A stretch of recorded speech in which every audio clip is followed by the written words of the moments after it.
Assalamualaikum warahmatullahi wabarakatuh. Terima kasih buat teman-teman semua yang sudah bergabung. Sebelum saya sampaikan topik pembahasan kita malam ini, terima kasih untuk teman-teman semua yang sudah subscribe di Ahmad Hamdan Channel. Channel ini saya buat khusus untuk berbagi pengalaman saya selama ini tentang bagaimana perawatan burung kicau, terutama murai batu. Hari ini akan saya sampaikan topik mengenai mabung. Topik ini akan saya sampaikan berdasarkan apa pengalaman saya menghadapi susahnya burung mabung. Sebagai pengantar, izinkan saya memperkenalkan diri. Nama saya Ahmad Hamdan. Saya tinggal di Kamurang, Citerep, Bogor. Saya cuman punya jagoan satu, teman-teman. Tapi bagi saya ini burung ini istimewa lah di hati. Kenapa dibilang istimewa? Ya karena burung ini sempat kabur dari pagi, ketika sedang dimandikan sempat kabur. Tiba-tiba 4 jam kemudian burung ini ternyata balik lagi. Itu yang bikin saya istimewa. Sampai akhirnya saya bernazar, ketika burung ini balik, nanti burung murai batu saya semuanya akan saya jual. Itu karena istimewanya. Ternyata balik. Jadi akhirnya teman-temannya burung ini ya saya jual semua, jadi tinggal satu. Jadi itulah yang bikin murai batu saya ini istimewa. Saya kasih nama Pangeran Seberang Lor. Ceritanya seperti itu. Nah, ada kisah unik di balik Pangeran Seberang Lor yang saya punya ini. Yang pertama itu, saya memang jujur dulu beli murai batu ini memang sangat murah, yaitu sekitar 3,5 juta. Cuman kondisinya burung ini memang burung yang nggak mau bunyi. Dimanapun burung ini nggak mau bunyi. Sampai akhirnya ya sudahlah, dengan harga segitu menurut saya masuk. Ya akhirnya saya beli dengan niatan ya karena memang ringnya ring bagus. Saya niatan hanya beli ring waktu itu, tidak beli burungnya, karena memang suaranya sama sekali nggak kedengeran, sama sekali nggak mau bunyi, di rumah juga sama sekali nggak. Akhirnya selama 1 minggu full saya umbar, saya kasih settingan yang menurut saya benar. Dan akhirnya pas sekali dicoba langsung masuk pertama, dan alhamdulillah masuk pertama. Nah sejak saat itu akhirnya ya saya mulai suka. Ternyata memang burung memang karakternya beda-beda, saya baru tahu seperti itu. Meskipun di rumah nggak mau bunyi, di lapangan mau bunyi, itu kita patut syukuri. Artinya ketika kita bawa, entah itu pakai mobil, entah itu pakai motor, burung ini nggak bocor gitu, jadi anteng. Itulah keuntungannya kita punya murai yang diam.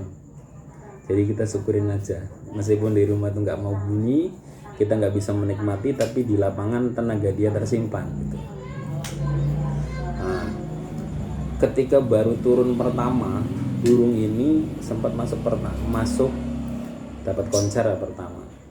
Nah setelah itu timbul masalah, karena setelah pulang ke rumah ternyata ada sayap yang copot.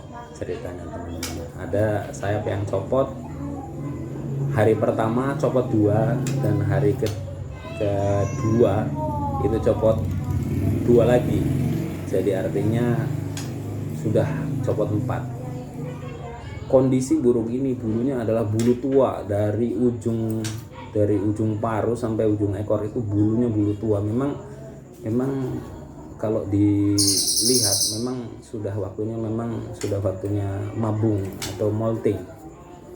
Nah, tapi ternyata setelah saya berlakukan persis seperti saran dari teman-teman yang lain gitu, misalkan dikerodong lah, dikasih ulet banyak lah, ternyata burung ini malah sama sekali setelah copot sayap 4 itu malah nggak turun lagi, artinya nggak ada turun dulu lagi sama sekali. Sampai saya putus asa waktu itu, sampai order obat perontok bulu lah ibaratnya. Kita perlakukan sesuai dengan apa yang saya dapat dari teman-teman yang dari YouTube lah, kita aplikasikan, sama sekali ditunggu 1 bulan itu nggak ada bulu yang turun satupun. Nah, ternyata ada juga solusinya. Ternyata kalau memang sudah mentok, nah pastilah ada jalan keluarnya. Akhirnya saya bertanya ke teman-teman saya yang mungkin di pabrik ya, teman-temannya. Di pabrik teman-teman saya yang dari dokter hewan, kebetulan kan saya ada teman-teman yang dari dokter hewan. Ternyata mereka ngasih solusi. Ternyata ilmu itu tidak hanya hanya dari kita ngikutin orang, tapi memang ilmu itu harus dicari dan memang harus banyak baca. Ternyata saya baca tentang fisiologi unggas, bahwa memang yang namanya mabung atau molting itu adalah salah satu bagian dari permasalahan metabolisme tubuh. Jadi ketika misalkan bulu tua tapi belum waktunya mabung, sampai rambut botak pun ibaratnya nggak bakalan bisa mabung. Meskipun kata orang katanya udah bulu sayapnya udah turun 4 terus pasti mabung, ya kalau belum waktunya belum mabung. Sampai kepala botak pun nggak waktunya itu belum mabung. Tapi kalau kita ngelihat ada bulu sayap 2 turun atau 4 turun, dengan kondisi semua burung sudah tua, atau mungkin aja itu sebenarnya sudah waktunya mabung, cuman ada ada permasalahan di metabolismenya dia. Nah, bagaimana caranya supaya dia bisa mabung? Nah, ini pengalaman pribadi saya, teman-teman ya. Jadi artinya gini, molting atau mabung itu adalah bagian permasalahan dari sistem metabolisme tubuh hewan. Ketika misalkan terjadi masalah di metabolismenya, itu tidak akan pernah bisa mabung atau rontok bulu. Untuk itu, permasalahan yang paling mendasarnya adalah kita selesaikan bagaimana supaya metabolisme tubuhnya itu bisa normal kembali. Ukuran metabolisme normal itu gampang sekali. Kalau burung kicau ketika metabolisme bagus itu pasti gacor. Nah, permasalahannya ketika misalkan burungnya kayak saya yang nggak mau bunyi itu seperti apa?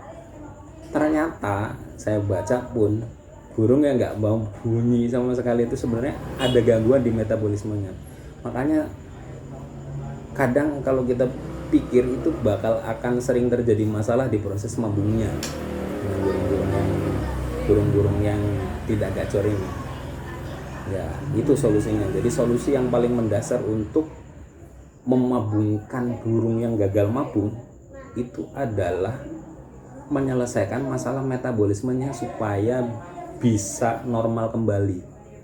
Tolak ukurnya adalah tingkat kegacoran mungkin atau tingkat bunyi. Itu gampang sekali untuk menilai bahwa burung itu metabolisme bagus. Akhirnya apa? Setelah saya pikirkan baik-baik, bagaimana nih supaya burung ini gacor, artinya supaya burung ini mau bunyi lagi dengan kondisi seperti ini, yang sudah seperti ini. Nah terus akhirnya kan saya kan baca-baca bahwa ternyata ada beberapa jenis suplemen atau apa yang bisa untuk menghancurkan burung. Ternyata itu mungkin itu bisa bermanfaat untuk menstabilkan metabolismenya. Akhirnya saya ambil kesimpulan, wah ini burung ini harus mabung, makanya saya cari suplemen atau obat-obatan yang memungkinkan burung ini bagaimana caranya supaya bisa gacor atau bisa bunyi. Akhirnya jatuhlah pilihan saya kepada metabolisme Dr. Edi terutama. Kenapa saya pilih metabolisme Dr. Edi? Ini bukan endorse ya teman-teman ya. Artinya saya juga bukan promosi atau apa, tapi memang ini hasil dari pengalaman saya sendiri. Saya pilih metabolisme Dr. Edi karena memang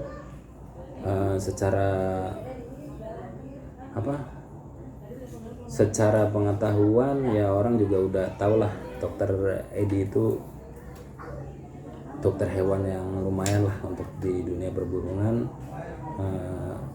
apalagi untuk para kenari mania itu udah sangat terkenal di kalangan Dr. Edi ya. Akhirnya saya pakai metabolisme teman-teman ya. Metabolisme itu saya berikan sampai burung ini gacor, dan ternyata sehari 2 hari belum ada gacor segala macam. Tiba-tiba di hari keberapa burung ini gacor terus, saya hantam pakai metabolisme. Gak apa-apa, namanya juga istilahnya namanya gambling ya, artinya pengen nyari solusi yang sebelumnya mentok. Karena sebelumnya mentok makanya saya nekat aja seperti itu pengalaman pribadi saya. Pakai metabolisme sampai dia gacor segala macam, gacor. Benar-benar burung ini dalam kondisi bulu tua, burung yang layak mabung, tapi dia gacor sekali. Nah setelah sudah gacor, saya langsung dropkan dengan cara saya hentikan EF-nya, hentikan metabolismenya, langsung saya kerobong. Sehari nggak ada perubahan, 2 hari nggak ada perubahan. Nah, ketika posisi burung ini mulai ngedrop, itu langsung teman-teman sayap turun, bulu badan turun segala macam. Nah itu. Nah mungkin saya bisa ngambil kesimpulan. Jadi selama ini burung ini gak mau bunyi dan burung ini terhambat proses metabolisme mabungnya, yaitu karena itu ternyata. Dan setelah di kerodong full, saya tambahkan ulet senormalnya lah, 5 ekor lah sehari gitu, 5 ekor sehari tanpa dikasih ekstra puding yang lain, hanya pur. Dan purnya pun saya pilih pur goldcoin yang warna hijau.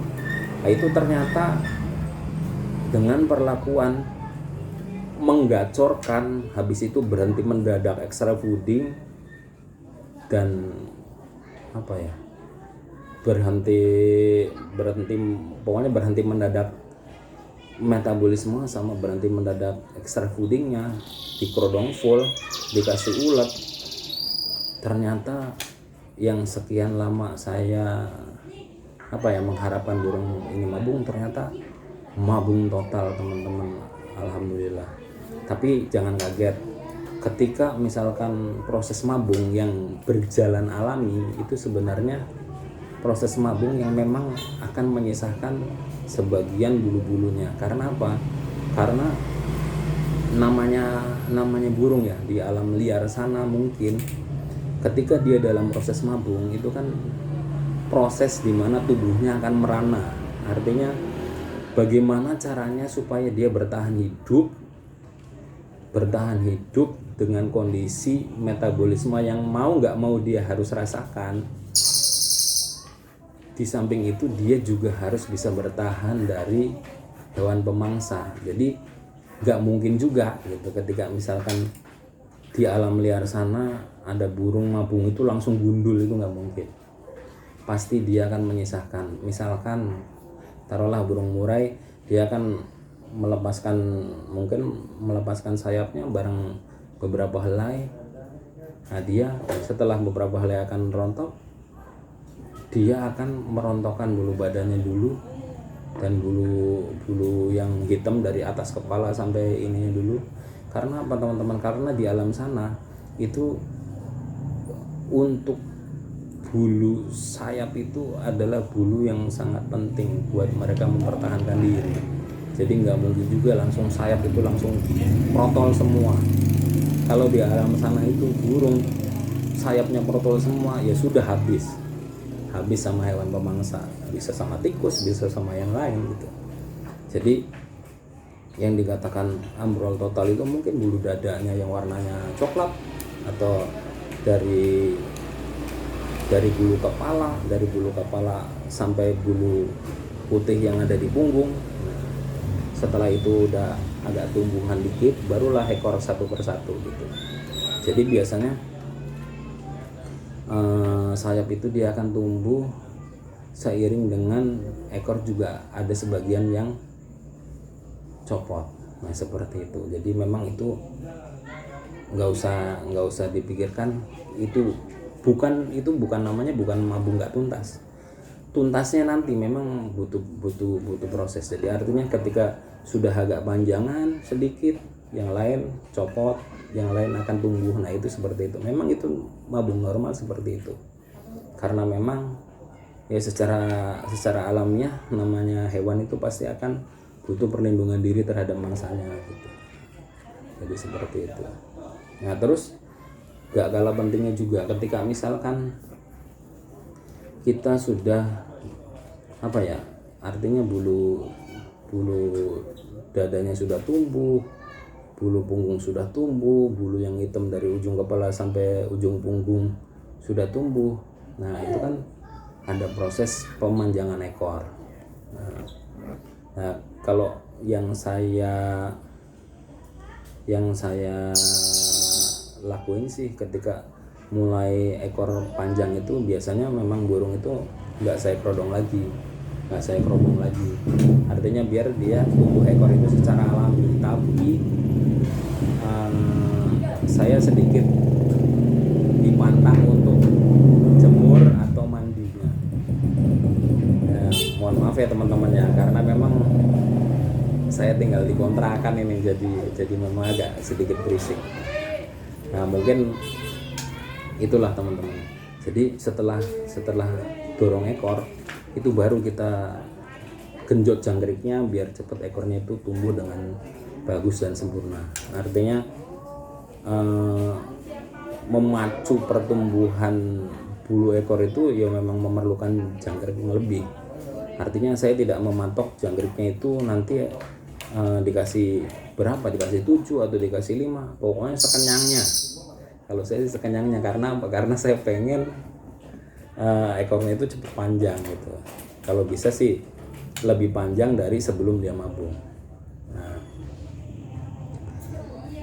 dan alhamdulillah ya sekarang ya burung saya normal dan gagah kembali. Cuman memang belum mau saya turunkan karena memang ketika misalkan burung setelah selesai mabung, artinya ketika ekor sudah full, itu diharapkan ya kalau bisa sih ya, kalau teman-teman bisa sabar 2 bulan jangan diturunkan dulu. Artinya dalam 2 bulan itu bagaimana kita supaya bisa memacu kondisi dia ke kondisi puncak normalnya. Jadi setelah selesai dia mabung 2 bulan, teman-teman bisa manfaatkan untuk untuk menggenjot fisik dia, mungkin di umbaran, atau kita bisa pelan-pelan jemur. Artinya pelan-pelan dijemur sedikit, tidak bisa langsung sekalian langsung jemur kencang, itu nggak bisa. Karena apa? Karena itu akan menimbulkan dampak buruk di bulunya. Artinya bulunya itu bakal cepat tua, artinya cepat kering gitu. Jadi kalau bisa jemurnya bertahap. Artinya mungkin dari pengembunan bisa sampai jam 8 selesai pengembunan, sampai jam 8 selesai, seperti itu. Jadi setelah mabung 2 bulan itu kita kondisikan burung itu bisa mencapai puncak lah nanti. Nah setelah 2 bulan itu diharapkan burung itu akan gacor kembali. Nah terus bulu-bulunya itu akan bagus, gagah kembali, volumenya naik atau gimana gitu. Nah ada yang aneh teman-teman. Setelah mabung yang tadinya burung saya ini burung gagu lah artinya, sekarang malah gacor dan volumenya pun nambah. Jangan-jangan memang saya ambil kesimpulan waktu kemarin karakternya dia diem itu karena memang ada masalah di metabolismenya. Jadi kata orang katanya, wah jangan kasih metabolis lah, katanya metabolis itu doping lah segala macam lah Pak. Ingat namanya metabolis itu isinya hormon. Artinya gini, proses metabolisme makhluk hidup itu yang paling dasar adalah permasalahan tentang hormon. Nah, ketika bicara masalah murai batu yang notabene-nya murai batu jantan, ketika ada masalah di metabolismenya ya pasti kita membutuhkan hormon. Hormon yang dipakai adalah hormon yang testosteron kan artinya.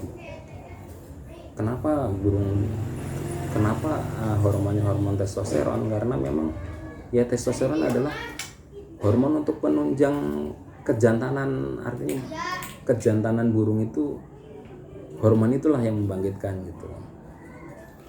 Jadi ketika misalkan burung ini hormonnya kurang, metabolisme pasti berkurang, kegacoran juga berkurang, dan dia itu tidak akan merasa jantan seperti penguasa yang lain gitu loh. Itu intinya. Nah, cuman memang penggunaannya memang perlu dibatasi. Artinya ketika kita memang sudah tidak memerlukan ya sudah gitu loh. Karena memang tidak ada hormon dalam produk itu hormon murni, artinya pasti itu juga hormonnya hormon yang bersifat stimulan, artinya memacu kerja hormon gitu. Jadi ketika misalkan dia sudah gacor, itu berarti hormon dalam tubuh dia itu sudah membentuk hormon sendiri.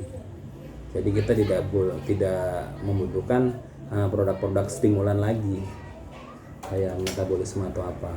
Nah itu kenapa di kemasan metabolisme kan selalu tertera ketika gacor tolong hentikan gitu loh, ibaratnya seperti itu. Nah terus saya rangkum ya teman-teman ya, untuk yang prakteknya itu saya berikan metabolis sampai burung saya ini gacor. Setelah gacor saya paksa hentikan, extra boarding pun saya hentikan, semua extra boarding saya hentikan. Nah, yang saya tambahkan hanya ulet aja 5. Kemudian kan saya tutup kerodong full, dan akhirnya memang proses mabung itu berjalan alami. Gak apa-apa, itulah seperti itu pengalaman pribadi saya yang nggak bisa saya dapat dari orang juga, karena memang modal nekat dan ternyata memang berhasil. Dan kenapa saya berani berbagi sama teman-teman ya karena memang ya saya sudah baca, artinya ketika nanti apa yang saya omongkan itu ternyata memang menimbulkan pro kontra di kalangan para kicau mania, ya nggak apa-apa, namanya beda pendapat itu wajib. Namanya hidup di negara demokrasi itu beda pendapat wajib. Tapi sekali lagi ini adalah pure pengalaman saya, karena memang saya punya masalah, udah jenuh masalah gak ada solusi, dan akhirnya memang ketika saya nekat mencoba dan ternyata berhasil, dan itu ya patut saya share, patut saya kasih ke teman-teman gitu loh. Barangkali ya syukur-syukur teman-teman ya mau mengikuti ya alhamdulillah, kalau enggak ya enggak masalah. Itu memang ya itu terserah teman-teman semua. Nah, terus yang tidak kalah pentingnya dari penanganan burung mabung ini, jangan lupa yang tadi, jadi ketika misalkan udah mulai dorong ekor, jangan pernah membatasi extra brooding dia, terutama jangkrik, karena itu bisa memacu pertumbuhan ekor yang cepat pertumbuhan bulu ekor yang bagus, dan alhamdulillah memang sudah terbukti gitu. Nah terus yang ketiga, ketika perawatan murai batu ini tidak kalah pentingnya adalah pemilihan fur, teman-teman. Fur itu memang gimana ya?